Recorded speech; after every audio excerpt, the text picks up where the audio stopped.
अस्सलामुअलैकुम। Straight talk में खुशामदीद। आपके साथ मैं हूँ आयशा बख्श। पाकिस्तान की सियासत में एक बार फिर आईनी हलचल की बाज़गश्त सुनाई दे रही है। मुजव्वज़ा 28वीं आईनी तरमीम के हवाले से गर्दिश करती अफवाहें बहुत से सवालात को जन्म दे रही हैं। वज़ीर आज़म शहबाज शरीफ की सदर आसिफ अली ज़रदारी और अहम हुकूमती शख्सियात के साथ मुलाकात, ऐवानों के जारी इजलासों के दौरान गैर मामूली मुशावरत और पसे पर्दा होने वाली सियासी गुफ्तो शनीद ने इस तासुर को मज़ीद तक़वियत दी है कि शायद इक़्तिदार के ऐवानों में कोई बड़ी आईनी तब्दीली ज़ेरे गौर है। इत्तलात के मुताबिक मुजव्वज़ा 28वीं तरमीम के ज़रिए सेहत, तालीम, आबादी, मादनियात और कानकनी जैसे शोबे दोबारा वफाक के सुपुर्द किए जा सकते हैं, जबकि मुतवाज़ी फहरिस्त यानी कंकरेंट लिस्ट की बहाली पर भी गौर हो रहा है। अगर ऐसा होता है तो ये महज एक आईनी तरमीम नहीं बल्कि 2010 की 18वीं तरमीम की बुनियादी सोच पर नजरसानी होगी। यही वजह है कि बाज़ हल्के इसे 18वीं तरमीम का रोल बैक करार दे रहे हैं। दिलचस्प बात यह है कि आईनी तरामीम को हमेशा वक्त की ज़रूरत करार देकर पेश किया जाता है। अमरीकी आइन में 27 और भारतीय आइन में 106 तरामीम इस हकीकत की गवाही देती हैं कि जमहूरी मुआशरों में आइन जामिद नहीं बल्कि बदलते हालात के मुताबिक खुद को ढालते हैं। पाकिस्तान में भी यही दलील बारहा दी गई है। आइन बनने के बाद की जाने वाली इब्तदाई तरामीम हो, 8वीं तरमीम हो, 13वीं तरमीम हो, 17वीं हो या फिर 26वीं और 27वीं तरामीम, हर मरतबा ये कहा गया कि रियासती और सियासी तकाजे नई आइनी तश्कील का मुतालबा कर रहे हैं। ताहम 18वीं तरमीम पाकिस्तान की आइनी तारीख में एक मुनफरिद मकाम रखती है। इस तरमीम के पीछे गैर मामूली सियासी इत्तेफाक राय, पार्लिमानी मुशावरत, मीडिया, सिविल सोसाइटी और आइनी माहिरीन की तवील मश्क शामिल थी। 2010 में जब ये तरमीम मंजूर हुई तो दावा किया गया कि इसने पाकिस्तान के देरीना वफाकी बहरान को हल कर दिया, सूबों को खुद मुख्तारी दे दी, पार्लिमानी निज़ाम को मजबूत बनाया। लेकिन 16 बरस बाद सवालात अब भी मौजूद हैं। क्या सूबों ने NFC अवार्ड और मालियाती इख्तियारात को तालीम, सेहत, आबादी और मकामी तरक्की पर मौसर अंदाज में खर्च किया? क्या सूबाई खुद मुख्तारी के बाद गवर्नेंस बेहतर हुई या बदउनवानी और इंतजामी कमजोरियों ने इन वसाइल को निगल लिया? क्या सूबों ने इख्तियारात बल्दियात तक मुंतकिल किए? यही वो सवालात हैं जो आज मुमकिना 28वीं तरमीम के गिर्द होने वाली बहस को पेचीदा बना रहे हैं। एक तरफ कुछ हल्के ये तासुर दे रहे हैं कि मौजूदा हालात में इस तरमीम की ज़रूरत है, तो दूसरी तरफ इत्तलात के मुताबिक पीपल्स पार्टी इस तरमीम पर कुछ तहफ़्फ़ुज़ात रखती है। 2/3 अक्सरियत के बगैर ऐसी किसी तरमीम का मुमकिन होना भी एक बड़ा सियासी सवाल है। 2024 में 26वीं और जिसमें 27वीं तरमीम को भी हालात का तकाजा करार दिया गया था। अब सवाल यह है कि क्या मुजव्वज़ा 28वीं तरमीम वाकई हालात की ज़रूरत है या फिर पाकिस्तान में एक बार फिर वफाक और सूबों के दरमियान इख्तियारात की पुरानी बहस शुरू हो जाएगी? इसी पर प्रोग्राम के पहले हिस्से में गुफ्तगू रखेंगे। हमारे साथ हैं ज़ैगम खान, शहजाद चौधरी, आमिर अहमद खान और हसन निसार साहब। प्रोग्राम का सवाल आप सभी के लिए। 28वीं तरमीम की बाज़गश्त 26वीं और 27वीं के बाद अब इसी पार्लियामेंट से 28वीं तरमीम पेश करने की इत्तलात मुजव्वज़ा तरमीम हालात का तकाजा है या एक और सियासी ज़रूरत? ज़ैगम साहब, एक तो सवाल का जवाब दीजिएगा, दूसरा इज्तिमाई दानिश से की गई तरमीम जिसको कहा जाता है कि ये मुकम्मल तौर पर इसको सपोर्ट रही तमामी तबका फ़िक्र की, क्या उसको रोल बैक करना इतना आसान रहेगा अब की बार? आशा, इसको इस तरह देखते हैं जी कि इंसानी दानिश कितनी भी मुश्तरका हो, कितनी भी बेहतर हो, उस पर नज़रसानी की ज़रूरत होती है। क्योंकि जब वक्त गुजरता है तो आप पॉलिसियों पर दोबारा नज़रसानी करते हैं। 18वीं तरमीम पाकिस्तान की तारीख का एक बहुत बड़ा वाक़या था कि 62 ईयर्स 62 साल के बाद जो पाकिस्तान के सूबों का फेडरेटिंग यूनिट्स का मुतालबा था कि ताकत को डिवॉल्व किया जाए, वो तमाम ताकत, वो तमाम वसाइल, वो तमाम अख्तियारात जो इस्लामाबाद में इकट्ठे हो गए हैं उन्हें सूबों तक नीचे मुंतकिल किया जाए। बहुत अच्छी बात थी क्योंकि ज़ाहिर है इसके नतीजे में सूबे और अवाम दोनों ने मुक़्तदर होना था, इसमें तो कोई शक नहीं। और जब 18वीं तरमीम मंजूर हुई तो इसके नतीजे में फेडरेशन पाकिस्तान की मजबूत हुई। लेकिन आप जहन में रखिए कि इस तरमीम के नतीजे में आइन में 83 आर्टिकल तब्दील किए गए। 83 अभी आप तरामीम की बात कर रही थी तो 18वीं तरमीम 83 आइनी तरामीम का मजमुआ है, ये एक तरमीम नहीं है। अब जब इतनी बड़ी तरमीमें की गई तो जाहिर इस बात की ज़रूरत थी और ज़रूरत है कि ये देखा जाए कि इस तरमीम के नतीजे में फिर हुआ क्या है, और ये देखा जाए कि इसका तरमीम का जो मकसद था क्या वो पूरा हुआ या नहीं हुआ। हमारे सूबों के सियासतदान, कौम परस्त सियासतदान भी और बड़ी जमातें भी हमें यही बताते रहे ना कि इस्लामाबाद में ताकत का, अख्तियारात का, वसाइल होने का मतलब ये है कि अवाम के पास वसाइल नहीं है। अवाम के पास तो कुछ नहीं है, सारा कुछ इस्लामाबाद लेकर बैठ गया। लेकिन 18वीं तरमीम के बाद अमली तौर पर क्या हुआ कि यही वसाइल जो इस्लामाबाद में थे, वही इख्तियारात जो इस्लामाबाद में थे, अब वो 5 जगह पे चले गए और एक ही जगह 5 इस्लामाबाद बन गए। अवाम तक कुछ नहीं पहुंचा। और उसका वाज़ेह सबूत यह है कि इतने अरसे के बाद, 16 साल के बाद, आपको कोई बड़ी तब्दीली अवाम की सूरत हाल में, आपको हेल्थ में, एजुकेशन में, डेवलपमेंट में, उन तमाम चीज़ों में जो सूबों के पास गए, उसमें कोई बड़ी तब्दीली नजर नहीं आ रही। इसका मतलब ये नहीं है कि मरकज कोई कमाल कर रहा था। इस्लामाबाद ने भी कबाड़ा किया हुआ था, उसकी बहुत बेहतरीन मिसाल फाटा है, दुरुस्त हो गया। लेकिन बात यह है कि जब आपके पास गए तो आपने डिलीवर तो करना था ना, और नहीं किया। तो उन्होंने ये बना लिया कि अब खूब माल आ रहा है और मौज करो, खाओ पियो, नौकरियां दो, जो दिल करता है वो करो। उन्होंने वसाइल को बेतहाशा, बेदरेग इस्तेमाल करना शुरू कर दिया। ठीक, डिलीवरी कोई नहीं दिखाई। तो अब इसका कोई हल होना चाहिए ना। देखिए, इसका सबसे बड़ा हल ये है कि जो मकसद था, जिसकी खातिर उस वक्त 62 साल से, 62 ईयर्स से जद्दोजहद हो रही थी और इस वक्त 87 साल से जद्दोजहद हो रही है, वो ये है कि भाई अवाम को ताकत दो। तो अभी इसको माशी जरूरत क्या है या सियासी जरूरत क्या है? आपकी गुफ्तगू कह रही है तब्दीली की जरूरत तो है इनको देखने की। ये हमारी माशी जरूरत है, हालात का तकाजा, या सियासी जरूरत? देखिए, क्योंकि मैं सहाफ़ी हूं और सहाफ़ी के तौर पर मैं पब्लिक इंटरेस्ट को रिप्रेजेंट करता हूं, ये अवामी ज़रूरत है। दुरुस्त हो गया। अवाम का मुक्तदर होना पाकिस्तान की ज़रूरत है, पाकिस्तान के अवाम की ज़रूरत है, ये कौमी ज़रूरत है। ठीक हो, सियासी ज़रूरत तो तकसीम हो जाती है। कुछ पार्टियों की सियासी ज़रूरत है, कुछ पार्टियों की सियासी ज़रूरत नहीं है। कुछ को वारे खाता है, कुछ को वारे नहीं खाता। लेकिन क्या कोई ऐसे अवाम भी हैं जिनको वारे नहीं खाता? अवाम को भी तो डिलीवर होना है, दुरुस्त हो गया जाएगा, कोई तरीका भी तो इख्तियार किया जाएगा ना उस अवाम को डिलीवर करने के लिए। ठीक है जी, उसका तरीका ये है कि बैठकर तमाम इन मसाइल पर बात की जाए, कहाँ कहाँ नाकामी है जल्दी से मुझे कहने दीजिए। देखिए, उसके अलावा एनएफसी का मसला भी बहुत अहम है। विफाक चल ही नहीं पा रहा। बिल्कुल दुरुस्त, इसका हिस्सा है। अगर विफाक चलेगा तो पाकिस्तान चलेगा ना जी। बिल्कुल, जब मईशत का यहाँ कबाड़ा होता है तो सूबे भी तो बर्बाद होते हैं। ठीक हो गया, बिल्कुल ठीक है। ये जिम्मेदारी है वो ये देखे जी कि कैसे मरकज को चलाना है, और वो कोई भी नहीं चला पा रहा अपनी अपनी जगह पर। शहजाद साहब, 26वीं और 27वीं तरमीम की हमायत के बाद क्या पीपल्स पार्टी ये मुजव्वजा 28वीं तरमीम, जिसके कुछ निकात या चीजें समझ में आ रही हैं क्या होंगी, क्या इसकी हमायत करेगी? जबकि ये नजर आ रहा है कि माशी या मालियाती तौर पर भी पर कट सकते हैं पीपल्स पार्टी के बतौर एक सूबाई हुकूमत।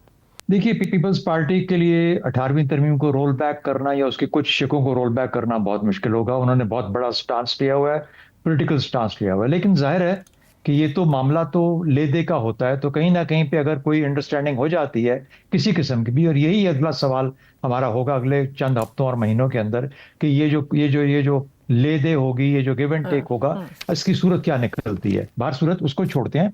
देखिए, बड़ी अच्छी बात की जैगम साहब ने, उन्होंने कहा सूबे और अवाम दोनों को मुक्तदर करना मकसूद था 18वीं तरमीम के बाद। अवाम मुक्तदर नहीं हुए, सूबे मुक्तदर हो गए और बेइंतहा मुक्तदर हो गए, ये तो वाजे हो गया। एक और एस्पेक्ट है जिसको हम भूल जाते हैं, जब वफाक इतना कमजोर हो जाता है, जो कि 18वीं तरमीम के बाद हो चुका है, तो फिर वफाक को अपनी हैसियत मनवाने के लिए कहीं ना कहीं पे कोई थोड़ा सा प्रॉक्सीज चाहिए होती हैं, उसको कहीं सपोर्ट करने के लिए कुछ लोग चाहिए होते हैं। उस वक्त हाइब्रिड जन्म लेता है। तो हम सिर्फ ये ना समझें कि सिर्फ सियासी या उसके मुआशी फवायद हैं या सूबे की हद तक उनको मजबूत करना है। इसके असरात वफाक में जब आते हैं तो किसी और शक्ल में भी आते हैं, जो कि शायद हमेशा के लिए या बहुत देर तक के लिए, जब तक इनको रेक्टिफाई नहीं किया जाता, हमारा सियासी स्ट्रक्चर वापस अपनी जगह पे नहीं आ सकता। ये एक और बहुत अहम चीज़ है। इसलिए 18वीं तरमीम के अंदर या वफाक और सूबों के अंदर थोड़ा बहुत बैलेंस करने की जरूरत है। दूसरी बात, ये जो 3-4 बड़ी चीजें जिक्र की जा रही हैं 28वीं तरमीम में, हमें नहीं पता किस शक्ल में आएगी भी या नहीं आएगी। लेकिन अगर एनएफसी अवार्ड है उसके अंदर मिसाल का और होना चाहिए, मेरा ख्याल है उसी की बुनियाद ही ये होगी एनएफसी अवार्ड के अंदर के जो थोड़ी बहुत जमा तफरीक करनी है कि इसको काबिल किया जाए कि ये अपने आप को रन कर सके वफाक को। दूसरा, लोकल बॉडीज। ये लोकल बॉडीज का मामला अगर सूबे खुद अपने तौर पे कर लेते तो आज ये मामला 28वीं तरमीम में लाके एक वफाक को इम्पोज ना करना पड़ता है स्ट्रक्चर के अंदर। और ये करने की जरूरत इसलिए है कि वो जो हिस्सा जो अवाम को मुक्तदर करने का था वो अब इस तरीके से पूरा हो रहा है और होना चाहिए। ये उनका हक है और ये होना चाहिए। तीसरी बात, शायद एक जिक्र किया जा रहा है कि एक यूनिवर्सल नेशनल करिकुलम, यानी एक तमाम सूबों के अंदर एक ही करिकुलम पढ़ाया जाएगा। जाती तौर पर मैं इससे एग्री नहीं करता। मेरा ख्याल है कि हर सूबे का हर मिजाज अपना मिजाज होता है, हर सूबे का या अपने जुबान का अपना अदब है और उसको अदब के हिसाब से बहरहाल कुछ चॉइसेस ऐसी हैं जो कि स्टैंडर्ड होनी चाहिए। वो उसका स्टैंडर्ड साइंसेस फॉर एग्जांपल उसको स्टैंडर्ड होना चाहिए, लेकिन हम किस हद तक एक छाप डालना चाहते हैं अपनी आने वाली पौध के ऊपर, उसके ऊपर हमें थोड़ा सा ख्याल से चलना चाहिए। क्योंकि एक ही तरह की छाप जब डाली जाती है तो ऐसा कभी भी नहीं होता कि इतनी बड़ी आवाम एक ही छाप के साथ ऊपर आ जाए। अच्छा, अब चौथी एक और चीज है जी कि इसके अंदर ये जो पानी और रिस्ट्रक्चरिंग, प्रोविंसेस का रिस्ट्रक्चरिंग का जो मामला था, इतने मजबूत सूबे हो गए कि उन्होंने कहा कि आप हमारे बारे में सोच भी नहीं सकते। बलूचिस्तान कितना बड़ा सूबा है, पंजाब आबादी के लिहाज से कितना बड़ा सूबा है, तो कहीं ना कहीं पे कोई तकसीम करने की जरूरत होगी। और ये अगर ये मिलके सब लोग इसके ऊपर एग्री कर जाएं, चाहे 28वीं तरमीम के अंदर वो रस्ते बनाए जाएं जिसके बाद के सूबे, तो ये जो सूबों के पास ताकत है ना कि जब तक उस असेंबली वो नहीं करेगी 2/3 मेजोरिटी के साथ एक रेजोल्यूशन पास के जी हमारे सूबे को छोटा किया जा सकता है, जो कोई सूबा करने को तैयार नहीं है। तो जो हमने इन्होंने बनाई हुई है अपनी फिefdoms, 4 फिefdoms बन चुकी हैं पाकिस्तान के अंदर, इन फिefdoms को मैनेज करना और वापस, और फिर ये भी यकीन करना कि जो पैसा जा रहा है वो असल में सही तौर पे इस्तेमाल हो भी रहा है या नहीं हो रहा। मेरा हाल है कुछ चेक्स एंड बैलेंसेस की जरूरत है, उसको बैक जरूर करना चाहिए। और अगर 28वीं तरमीम इन चीजों पे आती है तो मेरे हिसाब से तो वेलकम किया जाना चाहिए। हसन निसार साहब, अभी जैसे ऊपर जैगम साहब ने भी कहा कि एक की बजाय 5 इस्लामाबाद बन गए, 18वीं तरमीम ने किसी भी तरह से विफाकी बहरान को हल किया था या इख्तियारात की एक नई जंग छेड़ दी गई थी? यार हमारे यहाँ तो ये प्रोग्रामों में ना बीटिंग अराउंड द बुश वाली बात चलती है। मुझे सादा सी एक बात समझा दो कि ये मुल्क शुल्क और आइन शाइन और असम्बलियाँ असम्बलियाँ और फिर इनमें तरमीमें कि जी वक्त के साथ साथ ज़ाहिर है बच्चा पैदा होता है, फिर उसके बाद एक पूरा प्रोसेस है, तो यही हाल कानून का होता है, इसमें कौन सी नई बात है।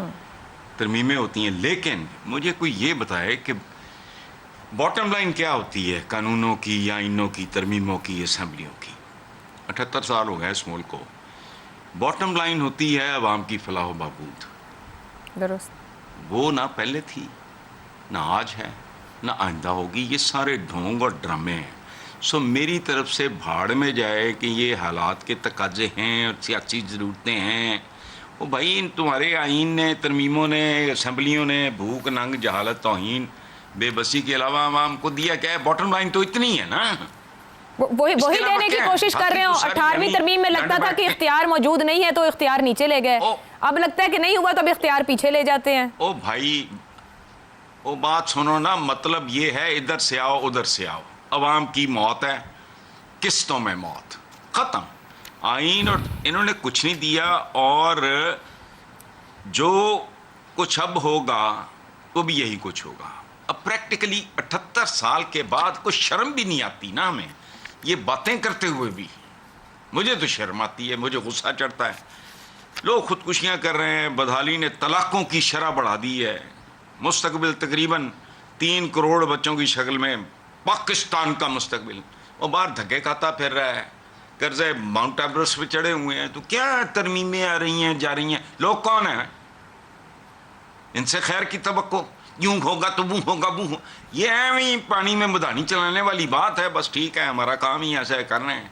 ठीक है, ना पहले कुछ हुआ था ना अब होगा। मायूसी और नाउमीदी है कि कोई फर्क नहीं। बात सुने, एक शर्त जी, उफ़क़ी अमूदी तब्दीलियां जब तक बुनियादी जौहरी तब्दीलियां नहीं आती, और इसके लिए भी आपके पास अब 2, 4, 5 साल से ज्यादा का वक्त नहीं है, वो भी कर लोगे तो कुछ नहीं होगा। तो कौन लोग भी कहीं से लाने पड़ेंगे, यहीं से आ जाएंगी कुछ तब्दीलियां। तो जाहिर बात है कुछ फैसलों ने पाकिस्तान को डिलीवर तो किया है पिछले तो वो मटीरियल नहीं है। अच्छा चलें, फिर वो भी मंगाते हैं कहीं से। आमिर अहमद खान साहब, जाहिर बात है मायूसी के साथ उम्मीद भी रखी जाती है तो अगले दिन की सुबह होती है। सवाल यह है कि जो मुजव्वज़ा 28वीं तरमीम की बात की जा रही है, तालीम, सेहत, बहबूद आबादी या फिर कंकरेंट लिस्ट की वापसी, NFC अवार्ड, क्या नए मजबूत मरकजी निज़ाम की बुनियाद रखी जाएगी या फिर सूबों के अंदर एहसास महरूमी मजीद बढ़ जाएगा? कोई वे फॉरवर्ड दिखता है कि हमने सीख लिया माजी के तजुर्बात से या रेपिटेशन रहेगी? आयशा, वे फॉरवर्ड ज़रूर होता अगर इसके अंदर हम 28वीं तरमीम के साथ ही हम रोल बैक करना जिक्र करते। देखिए, रोल बैक का मतलब तो ये होता है ना कि जहाँ से आपने सफ़र अपना शुरू किया था वहीं पे आप वापस चले जाएं। यानी कि 16 साल से आप एक सड़क बना रहे हैं, फिर एक दिन आपको ख्याल आता है कि नहीं, ये तो हमें कहीं नहीं ले जा रही है ये सड़क, तो आप उसको अबेंडन करके फिर आप कहेंगे नहीं जी वापस चलते हैं और नए सिरे से कोई नई सड़क बनाना शुरू करते हैं। सो रोल बैक तो बहरहाल किसी चीज़ का जवाज़ नहीं होता। दूसरी मेरे ख्याल में जो एक बहुत अहम चीज़ है ना कि हमें इश्यूज़, गवर्नेंस के इश्यूज़ को हमें स्ट्रक्चरल इश्यूज़ के साथ कंफ्यूज नहीं करना चाहिए। 18वीं तरमीम से पहले जिस तरह से पाकिस्तान के अंदर हुकूमत हो रही थी, अनफॉर्चुनेटली वो वसाइल जब सूबों को ट्रांसफ़र हुए हैं तो वो जो तर्ज़ हुकूमत है ना, जिसकी वजह से इस वक्त लोग भी परेशान हैं और इतनी नफरत भी है जी हुकूमत के साथ। नफरत का भी चले, मैं अगर ना लफ्ज़ करूँ इस्तेमाल, तो हुकूमत और पहले भी मैं ये बात कर चुका हूँ कि हुकूमत और अवाम के बीच में रिश्ता है वो तकरीबन ना होने के बराबर रह गया है। वो पहले जैसा था उसमें हमें कोई बेहतरी नज़र नहीं आई है। लेकिन अगर आप उसको स्ट्रक्चरल इश्यूज़ के साथ कंफ्यूज करेंगे, ये गवर्नेंस के इश्यूज़ को, तो फिर तो आप गोल गोल घूम रहे हैं, शायद कहीं भी नहीं चले जाएंगे। हाँ, अगर ये 28वीं तरमीम की बात ये हो रही है बजाय इसके कि जी तालीम और सेहत के शोबे वापस चले जाएं, आबादी, मादनियात और माइनिंग का शोबा जो है वापस वफाक के पास चला जाए, इसकी बजाय अगर ये हो रही है कि नहीं पाकिस्तान को स्ट्रक्चरली किस तरह से बदला जाए ताकि उससे अवाम के लिए कोई बेहतरी हो, तो फिर बेशक आफ्टर ऑल 18वीं तरमीम जो है वो इतनी अहम है ना जितना कि आइन है या जितनी कि आइन के अंदर और कोई भी तरमीम है। सो ये इट ऑल डिपेंड्स कि ये डिबेट जो है जिसके बारे में हमें कुछ पता नहीं, क्योंकि अब ये बातें जो है ना पाकिस्तान के अंदर खुल्लम खुल्ला तो होती नहीं है, ये तो महल्लात के अंदर होती हैं। जितनी सीक्रेसी हम रखते हैं ईरान और US के मुज़ाकरात के ऊपर, उतनी हम ये इस तरह की जो ऐवान सदर के अंदर मुलाकातें होती हैं बड़े धड़ों के बीच में, उतनी सीक्रेसी उनके ऊपर भी होती है। तो हमें नहीं पता कि किस डायरेक्शन में हो रही है। लेकिन अगर वो तो आमिर साहब आप शायद याद करें तो आपको याद होगा 26वीं तरमीम के वक्त तो आखिरी वक्त तक शिकें पता नहीं चल रही थी, खुद पार्लियामेंटेरियंस को, सियासतदानों को पता नहीं था कि असल मुसव्विदा कौन सा है। आखिरी वक्त तक ऐसा घुमा रखा था मीडिया को। क्या बात कर रहे हैं? एब्सोल्युटली स्पॉट ऑन आयशा, और ये है वो इंडिकेटर उस डिस्टेंस का जो कि इस हुकूमत का अवाम के बीच में पैदा हो चुका है, वो फासला जो पैदा हो चुका है। और अगर तो ये सारी डिस्कशन 28वीं तरमीम की जो है वो उस फासले को कम करने के ऊपर फोकस्ड है, बिस्मिल्लाह अल्हम्दुलिल्लाह ज़रूर होनी चाहिए जी, कल की आज की बजाय ये कल हो जानी चाहिए थी। लेकिन अगर इसका मकसद सिर्फ पैसों की बंदरबांट के ऊपर एक झगड़ा है और वफाक की ये इंतहाई कमज़ोर मंतिक मेरी नज़र के अंदर कि जी वफाक जो है वो तो भूखों मर रहा है, उसके पास तो अपना गुजारा करने के पैसे नहीं है। अरे भाई, 18वीं तरमीम का एक मकसद ये था कि सूबों को इख्तियारात और वसाइल आप जब ट्रांसफ़र करते हैं तो वफाक अपने आप को ट्रिम डाउन करे। उसका मतलब ये नहीं था कि वफाक अपनी पहले वाली अयाशियों के अंदर बैठा रहे और साथ साथ सारे वसाइल जो हैं वो सूबों को दे दे। ये प्रॉब्लम्स हैं, ये these are the kind of structural problem जो कि आज हमें वहाँ पर लेके आए हैं, other than the overall issues of misgovernance जिसकी वजह से अवाम की जो हालत है सो है। सो आई थिंक जो सारा हमारा फोकस का मतलब हमारा फोकस तो ये होना चाहिए कि देखिए ये किस डायरेक्शन के अंदर है। मुझे ज़ीरो इंटरेस्ट होगा 28वीं तरमीम के अंदर अगर इसका मकसद चंद की डिपार्टमेंट्स वापस जो कि पहले वफाक ने सूबों को भेजे हैं वही उठा के आप वापस वफाक के भेजने, सिफर फर्क पड़ेगा, बल्कि पहले से ज़्यादा कमज़ोर होगा वफाक और उसका फ़ायदे की बजाय नुकसान होगा। लेकिन अगर इसके अंदर कोई इनोवेटिव थिंकिंग लाई जा रही है, टेक्नोलॉजी का दौर है, आप अपने आप को बाकायदा जेन्युइनली रीस्ट्रक्चर करने का सोच रहे हैं और ये देख रहे हैं कि अच्छा जी सूबे भी काफ़ी नहीं है, बहुत बड़े बड़े सूबे हैं पाकिस्तान के अंदर, उनको मजीद पेयर डाउन करके हुकूमत को अवाम के मजीद करीब किस तरह से लाया जा सकता है। तो 28वें के बाद 29 भी करनी पड़े और 30वीं भी करनी पड़े तो बिल्कुल हमें इसमें झिझक नहीं करनी चाहिए। Direction, the real issue is the direction और जेन्युइन रीस्ट्रक्चरिंग नजर आए। एक ब्रेक लेनी है और ब्रेक के बाद हम बात करेंगे अब ग्रीन नहीं ब्लू पासपोर्ट चाहिए और साबिक हुए पार्लियामेंटेरियंस की ये ख्वाहिश है। इस ब्रेक के बाद प्रोग्राम में एक बार फिर खुशामदीद। पाकिस्तान में कानून साजी के ऐवान एक बार फिर एक ऐसे मामले पर यकजा नजर आ रहे हैं जिसका ताल्लुक अवामी मफाद की बजाय अशराफिया की सहूलतों से जुड़ा है। सेनेटर अब्दुल कादिर ने पासपोर्ट तरमीमी बिल 2026 पेश किया। मुजव्वजा बिल के मुताबिक साबिक रुकने पार्लियामेंट, उसकी शरीक हयात और 28 साल से कम उम्र नन्हे मुन्ने बच्चों को ब्लू पासपोर्ट जारी किया जा सकेगा। बिल के अगराज़ व मकासद के मुताबिक इस वक्त ग्रेड 22 के रिटायर्ड वफाकी सेक्रेटरीज, उनकी शरीक हयात और जेर कफालत बच्चों को मुफ्त ब्लू पासपोर्ट की सहूलत हासिल है। तहम साबिक पार्लियामेंटेरियंस को ऐसी सहूलत दस्तयाब नहीं, और ये कैसे हो सकता है कि पीछे रह जाएं। लिहाजा आला सतह पर खिदमत अंजाम देने वाले अफराद के लिए मुरात में यकसानियत पैदा करना ज़रूरी है। इसलिए साबिक अरकान पार्लियामेंट को भी ब्लू पासपोर्ट की सहूलत दी जाए।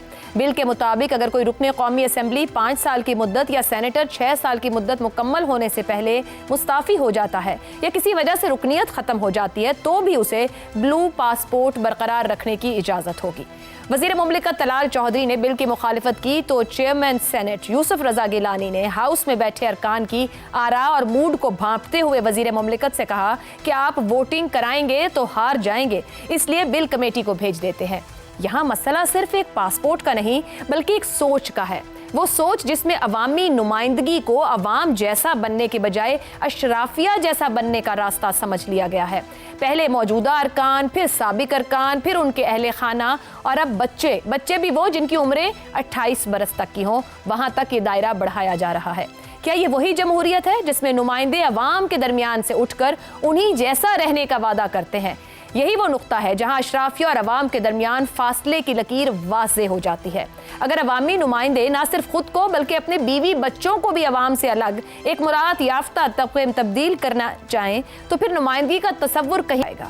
असल सवाल ये नहीं कि ब्लू पासपोर्ट किसको मिलना चाहिए, बल्कि ये है कि क्या इख्तिदार का मतलब सिर्फ मुराद है या जिम्मेदारी। ये बिल एक वाज़ेह पैगाम देता है कि शायद इस निज़ाम में नुमाइंदगी का मतलब अवाम जैसा होना नहीं बल्कि उनसे मुख्तलिफ और बालातर हो जाना है। इसी पर पैनल की राय आपके सामने रखेंगे। सवाल इस तरह से, साबिक पार्लियामेंटेरियंस, शरीक हयात और 28 साल तक के बच्चों के लिए ब्लू पासपोर्ट जारी करने का बिल, अवामी नुमाइंदे ग्रीन पासपोर्ट पर एतमाद करने को तैयार क्यों नहीं? शहजाद चौधरी साहब, कुछ हमें समझाइएगा भी, ये ब्लू पासपोर्ट की इतनी ख्वाहिश क्यों है और फिर कौन जिम्मेदारी ले? साबिक पार्लियामेंटेरियंस, उनकी शरीक हयात और फिर 28 साल तक की उम्र के बच्चे, मतलब पार्लियामेंटेरियन रिटायर भी हो जाए तो खानदान ये सब इम्यूनिटी एंजॉय करेगा। बिल्कुल ऐसा ही है जी कि ग्रीन पासपोर्ट है आमियों का पासपोर्ट, जो ब्लू है ये खवास का पासपोर्ट है, और एक सुर्ख पासपोर्ट भी हुआ करता है जो कि गवर्नमेंट के सीनियर फंक्शनरीज के लिए होता है, और उसके जो उसके तरीक़ाकार है वो टोटली मुख्तलिफ है, सिर्फ चंद लोगों तक उसको दिया जाता है। अब ब्लू क्यों लेते हैं लोग? इसलिए कि ब्लू के ऊपर जब आप एयरपोर्ट पे जाते हैं तो जो आपकी विंडो है जहां पर आपने एग्जिट करना है एयरपोर्ट से, वो अलहदा होती है। हालांकि वो तो ये लोग ग्रीन या बगैर पासपोर्ट के भी हों तो फिर भी इनकी विंडो अलहदा होगी, लेकिन बहरहाल उसको दिखाना मकसूद होता है कि ये देखें हमारे पास एक अलहदा रंग का, ये आम लोगों की सब्ज़ है, हमारा ब्लू है। दूसरा, जब ये दूसरे मुल्क चले जाते हैं, वहां पे लैंड कर जाते हैं, तो उनको कोई परवाह नहीं है, उनको पता ही नहीं होता कि आपका ग्रीन है या आपका ब्लू है या आपका क्या है और आप कौन है। उनको वीज़ा चाहिए अगर आपने वहां पे एंटर करना है, और उससे ब्लू में हो, रेड में हो या किसी में हो, उससे फर्क नहीं पड़ता। प्रॉब्लम पाकिस्तान में ये होता है कि अगर आपके पास ब्लू पासपोर्ट है, जो कि गालिबन ये तमाम साहिबान इस वक्त नहीं जानते, जब भी आपने कहीं ट्रैवल करना है, आपका बच्चा है या आपकी बीवी है या आप खुद, आपको सबसे पहले फॉरेन ऑफिस से नोट वर्बल लेना पड़ता है। यानी वो ऑथराइज करेगा कि हाँ जी आप फलानी एम्बेसी इस आदमी को वीजा दे दो, इसका मतलब है आपके ऊपर कंट्रोल है। आप अगर बाहर जाना है तो गवर्नमेंट ऑफ पाकिस्तान की मर्जी के बगैर नहीं जा सकते। ये एक नेगेटिव है ब्लू पासपोर्ट का। इसलिए बहुत सारे लोग जब ब्लू पासपोर्ट होता भी है तो उसको छोड़ के फिर ग्रीन पे आ जाते हैं कि ना कभी किसी को पता लगे कब गया और कब आया, लेकिन ये अकल जरा थोड़ा बाद में आती है। दूसरी बात, 18 साल की उम्र तक का तो सुना था, यानी ये लोग जो ब्यूरोक्रेट्स हैं खासतौर पे 22-21 के, और फिर उसके बाद जो मेंबरान हैं जो पार्लियामेंट के जो सर्व कर रहे होते हैं, उनको ब्लू उनकी 18 साल की औलादों तक तो सुना था, जो डिपेंडेंट बच्चे होते हैं। लेकिन जो बच्चा शादीशुदा हो जाए या 18 से ऊपर चला जाए, उसको बाहर की दुनिया में लात मार के घर से बाहर कह देते हैं कि जाओ जाके अपनी जिंदगी खुद गुजारो, अब हम माँ बाप वालिदैन तुम्हारी जिंदगी को तुम्हारा बोझ उठाने के लिए तैयार नहीं है। तो ये जो है ये 28 साल तक उनको पालना चाहते हैं क्योंकि मुमताज रहना चाहते हैं। तीसरी बात, ब्लू पासपोर्ट सिर्फ उस आदमी के लिए होता है जो कि गवर्नमेंट का मुलाजिम हो या गवर्नमेंट का फंक्शनरी हो। जब आप साबिक हो जाते हैं किसी भी चीज से, आपका हक ही नहीं रहता कि आप ब्लू पासपोर्ट लेके चले। गो के बहुत सारे लोग आज भी ब्लू पासपोर्ट लेके चल रहे होते हैं क्योंकि उनको वो मुमताज करता है। तो हर तरफ खराबी ही खराबी है। डेवलपमेंट फंड्स देख लें, यूटिलिटीज का बिल्स देख लें, इन सबको खा खा के इन लोगों ने, और अब ये ब्लू पासपोर्ट, ताकि गालियां, लोग जो लंबी लाइन में लगे होंगे ना, ये ब्लू दिखाएंगे ना, इसका मतलब है अब और 10 गुना आवाज के साथ गालियां पड़ेंगी आपको एयरपोर्ट के ऊपर। दुरुस्त हो गया। हसन निसार साहब, अवामी नुमाइंदे अवाम से आखिर मुख्तलिफ और बालातर सुपीरियर ही क्यों दिखना चाहते हैं? मतलब एक बार आप पार्लियामेंट का हिस्सा बने और उसके बाद प्रोटोकॉल्स और हर चीज आपके पास मुयस्सर रहनी चाहिए, मतलब सर्वाइवल नहीं नजर आता उनको इन चीजों के बगैर? मैं तो देखो बात सुनो, मैं तो फुली कन्विंस कि पाकिस्तान का क़याम जो है वो एक खुशगवार हादसा है, अदरवाइज तो कुछ भी तब्दील नहीं हुआ। मैं 1000 बार ये बात कर चुका हूँ, गजनवी, गौरी, फलाने और मोदी ये गलत सौदा बेचता है। वहाँ हिंदुओं, आम हिंदुओं में और मुसलमानों में कभी कोई तफरीक नहीं रही। ये बेसिकली अप्रोच का, बाकी सारे ये किस्से कहानियाँ हैं। देखो बात सुनो, अभी मैं समा पे देख रहा हूँ, अनमोल नाम है खातून का, उर्फ है पिंकी, कराची की टॉप ड्रग डीलर, पुलिस को कुत्तों की तरह ट्रीट कर रही है। और जो जुमले समा पे चल रहे हैं इस वक्त, पॉश तरीन इलाकों में कोकीन क्वीन कैटवॉक करती आई है पुलिस स्टेशन, पीछे पुलिस ये डोरमैट्स की तरह बिछे हुए। Oh, it is not a human society, ये it's a society of sub man and manimals. Man और एनिमल का इम्तजाज और सब मैन होता है। मैन होने से होता मैन है, लेकिन नस्ल में मैन होने से वो 8-10 सीढ़ियाँ नीचे होता है। ये मुआशरा बना ही कभी नहीं, ये सदियों से इसी तरह है। इसके लिए थोड़ा अगर पढ़ और ना पढ़ो तो यार कोई 1500 मुहावरा ही पढ़ लो अपना, कुछ भी नहीं है, मकरू। और बात सुनो, एक बात सोचो, यहाँ लोग लाइनें पढ़ते हैं, in between the lines art of reading होता है जी। ये रीडिंग नहीं होती, आर्ट ऑफ रीडिंग वो आपको बताता है कि जो छपा हुआ पढ़ रहे हो उसके दरमियान चल रहा है। सुनो, जिन लोगों की औलादें बेपनाह जायदादें अरबों डॉलर्स बैरून मुल्क हैं, तो ये है क्या? ये दरअसल इस मुल्क के मुस्तकबिल पे अदम एतमाद का खुला ऐलान है। दुरुस्त कह रहे हैं। ये बुनियादी समझ, देखो बात सुनो, आप हो ही इनके अपना ये मार्शल साहब के वो जाते हैं रिश्तेदार उधर हैं, फलाना टमकाना, मेरा पूरा ख़ानदान इन लॉज मेरे सारे वहाँ हैं 32-35 साल से। अच्छा आपने लेना है ले लो, कोई एक आध अपार्टमेंट के यार हम छुट्टियों पे जाएंगे तो नहीं, इधर उधर नहीं रहना। 3 of my sisters live in England, तो बता क्या तो चलो ठीक है भाई, अगर हर साल बच्चों ने छुट्टियों पे जाना है तो एक आध अपार्टमेंट, वो खरबों की जायदादें। आप लोग सारे के सारे बाहर जाते हो, आपको कभी कोई नहीं बताता, मैं चिढ़ जाता हूँ। I snap people, yes stop telling me ओदी है ओदी है ओदी है ओदी है, आपको नहीं पता, ये आप सबको पता है। वैलिड पॉइंट हसन साहब। वो नहीं है ये जो कायदे आज़म मोहम्मद अली जिन्ना ने बनाया था, वो उसके साथ ही चला गया। चलें जी, एक ब्रेक लेते हैं, ब्रेक के बाद गुफ्तगू आगे बढ़ाएंगे। आमिर साहब, सिटिंग पार्लियामेंटेरियन तो ठीक है, बात साबिक अरकान, फिर उनकी शरीक हयात, फिर 28 साल तक के बच्चे, ये मुराद देने का सिलसिला कहाँ जाके रुकेगा? अभी तो पार्लियामेंट लॉजेस फेज 2 बन रहा है, 104 लग्जरी फैमिली स्वीट्स बन रहे हैं और 30 जून तक की डेडलाइन है। अवाम के लिए सिर्फ बहरान है, वो आटा है, एनर्जी है, पानी है, चीनी है। ये सिलसिला थमेगा कहीं जाके? कैसे थमेगा आयशा? आपको याद है ये जब फर्स्ट राउंड ऑफ टॉक्स हुआ ईरान और अमेरिका के बीच में, पाकिस्तान के अंदर, पाकिस्तान को एकदम दुनिया में बड़ी इज्जत मिली, बड़े एहतराम से पाकिस्तान का नाम लिया जाने, तो वो आपको मीम्स का सिलसिला याद है जो शुरू हुआ था, जहाँ पे कोई खाना भी खा रहा है तो अपना ग्रीन पासपोर्ट मेज़ पे रख के खा रहा है, कोई बाजार में जा रहा है तो उसने अपना ग्रीन पासपोर्ट ऐसे पकड़ा हुआ है। याद है ना आपको? कितना फख्र किया था पाकिस्तानियों के अंदर। तो अब अगर ये तबका हमारे से ग्रीन की बजाय ब्लू पासपोर्ट मांग रहे हैं तो वो वो जो मैं इस फासले का जिक्र करता हूँ ना अपने हुक्मरान तबके और लोगों के बीच में, ये उसकी एक और निशानी है। देखिए आशा, दुनिया का कोई माशरा ऐसा नहीं है जिसके अंदर एलीट्स ना हो। ये जो आज क्लाइमेट चेंज अवेयरनेस की हम बात करते हैं, ये कैंपेन सारी की सारी यूरोपियन एलीट्स ने शुरू की थी, जब उनको एहसास हुआ था कि हम अपने तमाम तर दौलत के बावजूद भी अगर हवाई आलूदा हो जाएगी तो हम अपने आप को उससे बचा नहीं सकेंगे। अमेरिका का जो पूरा एजुकेशनल इंफ्रास्ट्रक्चर है, वहाँ पर अमेरिकन एलीट्स का बहुत अहम रोल है।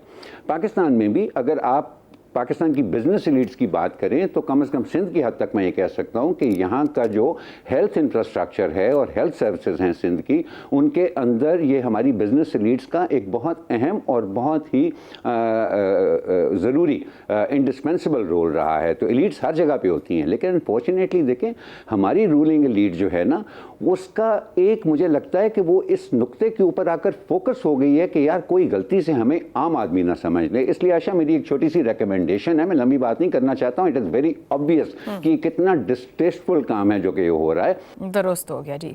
ज़ैगम साहब, अवामी नुमाइंदे ग्रीन की बजाय ब्लू पासपोर्ट के हुसूल के ख्वाहिशमंद हैं, उन्हें हम आम आदमी पसंद नहीं है, इसलिए वो ऊपर ही रहना चाहते हैं, क्यों? देखिए, पाकिस्तान में अब सेनेट को या तब्दील करना चाहिए या बंद करना चाहिए। सेनेट का मकसद फौत हो चुका है। सेनेट का जो मकसद था कि फेडरेशन की नुमाइंदा होगी, सेनेट का मकसद ये होगा कि यहाँ पे वो काबिल तरीन अहल तरीन लोग आएंगे जो बराह रास्त मुंतखब नहीं हो सकते, जिनके पास कॉन्स्टिट्यूंसीज नहीं है। सेनेट एक बाजार बन गया है। सेनेट में क्या हो रहा है, पार्टियों के ATM बैठे हुए हैं और जिनका वाहिद मकसद क्या है, अपने लिए मफादात हासिल करना। मैं तफसील में नहीं जाऊंगा, किसी से आप पूछ लीजिए। शर्मनाक बात है इस तरह की करारदाद का आना। क्या सर, अब तो लोगों को पता है अरबों के रेट लगते हैं। जी, अरबों के रेट लगते हैं, बिल्कुल। और ये कमाई का जरिया है पॉलिटिकल पार्टीज के लिए। और अरबों के रेट लगा के आने के बाद ये अरबों वापस कैसे कमाते हैं, जरा किसी वर्ल्ड बैंक की रिपोर्ट देकर देखें, जरा एशियन डेवलपमेंट बैंक वालों से पूछें कि उनके जो प्रोजेक्ट होते हैं उनका क्या हशर हो रहा होता है और कौन कर रहा होता है।